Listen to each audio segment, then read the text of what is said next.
Back to the Future. I'm Rebecca Lieb. I'm Jason Horton. And this is Ghost Town.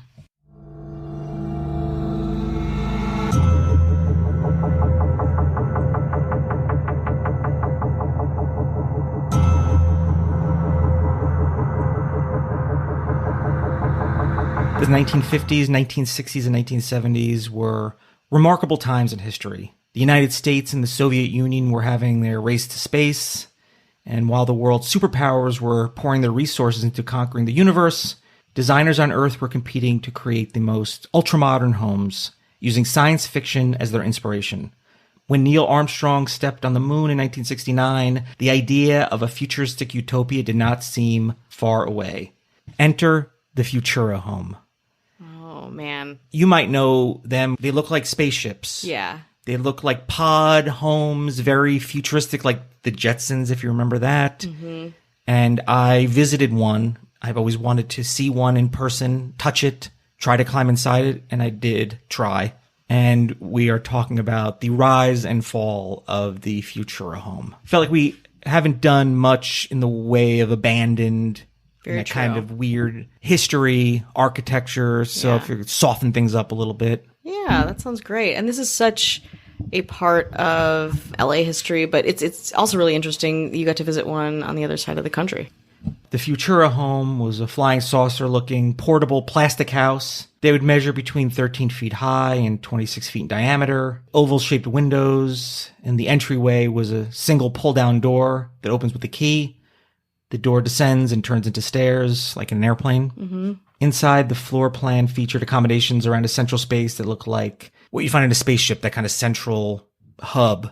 The chairs could not be kept upright during the day, and they were put down at night for sleeping, kind of like Murphy bed style. In the center, there would often be a fireplace, and depending on the model, there were amenities like a kitchenette, toilet, and dressing room, or bedroom. Still, a Futura house was not a place you would necessarily live permanently, so what was this iconic piece of architecture's original purpose? All questions answered after a little break. Angie's List is now Angie, and getting your to-do list done just got easier. Between back to school and with the holidays around the corner, it can feel like there's no time to tackle home projects. Whether you need help with emergency repairs or major upgrades, Angie matches you with top local pros who can get the job done right. Browse reviews, see upfront pricing, and instantly book hundreds of projects. Save time for what matters most. Book your next project at Angie.com. That's ANGI.com.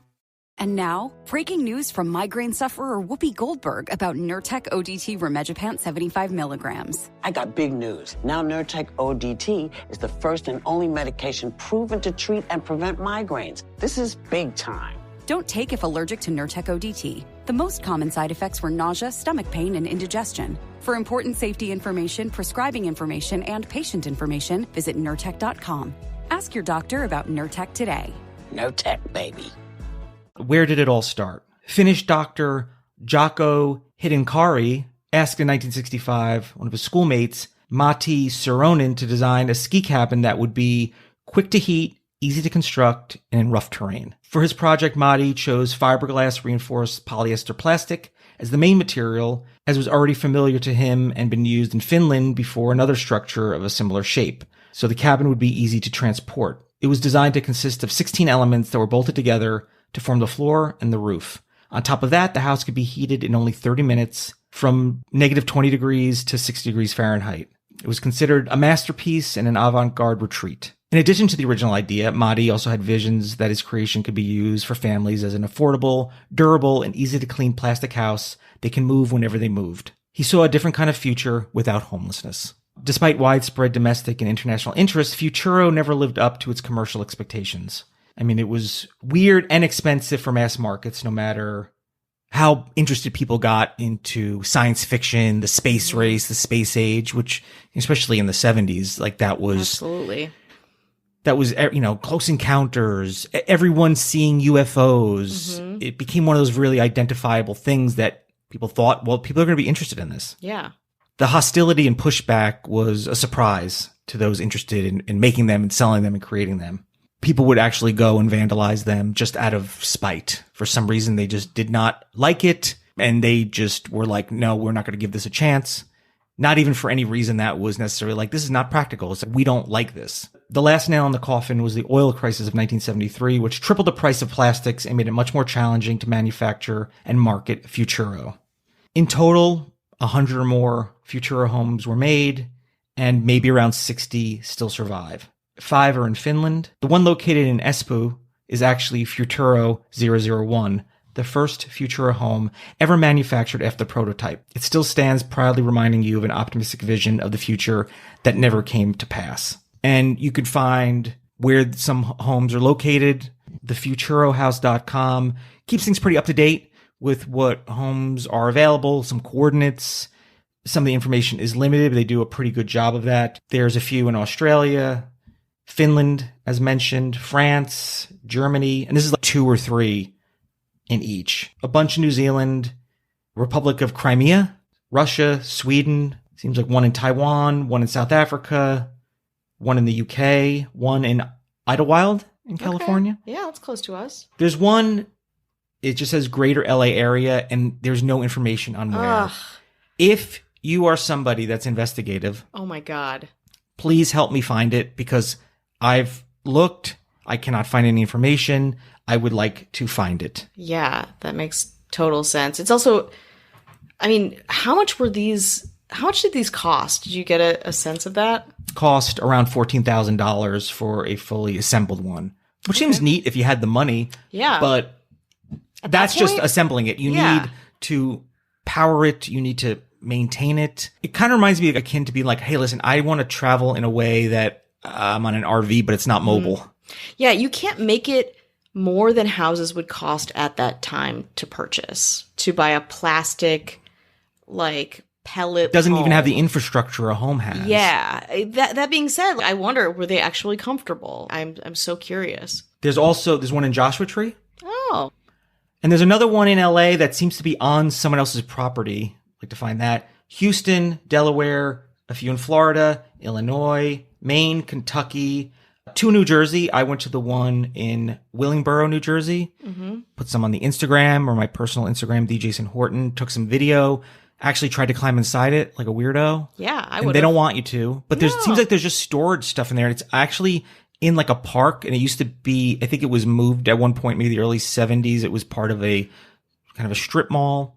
But I went, touched it, took pictures of it. I had to. Yeah. Just made that trip. It wasn't that far, but I made the trip from Philadelphia down New Jersey to check that out. There's Kentucky, North Carolina, Ohio, and Texas. So there might be one near you. You can go to thefuturohouse.com. If you find one, take some pictures, send them to me so I can look at them from somebody, not just on a website. And yeah, I just had to go and kind of be near one because I've always been obsessed. I mean, I love, we both do, and architecture and also the weird, strange things in history that didn't make it, but somehow still survived. And the one that I saw, it just seems like there's like storage stuff in there. And it's also, it's a public park area, and I didn't want to like disrespect it, like by driving a car up there and standing on top of it to climb in. That makes sense. So funny though, but the structure that's kind of exalting the disposability of consumer effects at that time, how it's kind of stood the test of time. The fact that you could climb on top of it, like, you describe it to me as being kind of plastic, again, something you can take apart and move around and whatever, and like heats really fast. You can think of it as something that's, like, look at this technology of this modern age, this disposable thing that you can use at your convenience. But now these things sit all over the world where they are, not moving, not getting constructed, the antithesis of what they were created for. I think realistically and practically, having it as maybe a guest house on your property seems to be the really only thing that's truly viable. Obviously, they stopped making it, so that the progress on it stopped, but that seems to be the only thing, because otherwise, unless it's just you and you don't care if you have a bathroom or not, or a kitchenette or not. Yeah. But one thing I'll say about the Futuro house is it's out of this world. What?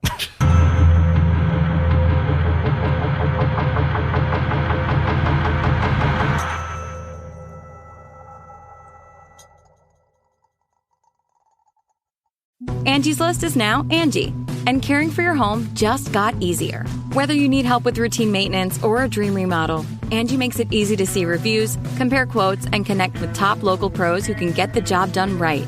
Plus, you can see upfront pricing and instantly book hundreds of projects. No phone tag, just the work you need done at a time that works for you. Angie's got your to-do list covered from start to finish. Book your next home project today at Angie.com. That's ANGI.com. Fall is the season of gathering that brings us together with warmth and color. So whether it's a birthday, anniversary, or a special event, celebrate your friends and family with a gorgeous bouquet of roses from 1-800-Flowers.com. 1-800-Flowers makes it easy to brighten someone's day with 24 multicolored roses for just $39.99. To get 24 multicolored roses for just $39.99, visit 1-800-Flowers.com/tune-in. That's 1-800-Flowers.com/tune-in. And now, breaking news from migraine sufferer Whoopi Goldberg about Nurtec ODT Rimegepant 75 milligrams. I got big news. Now Nurtec ODT is the first and only medication proven to treat and prevent migraines. This is big time. Don't take if allergic to Nurtec ODT. The most common side effects were nausea, stomach pain, and indigestion. For important safety information, prescribing information, and patient information, visit Nurtec.com. Ask your doctor about Nurtec today. Nurtec, baby.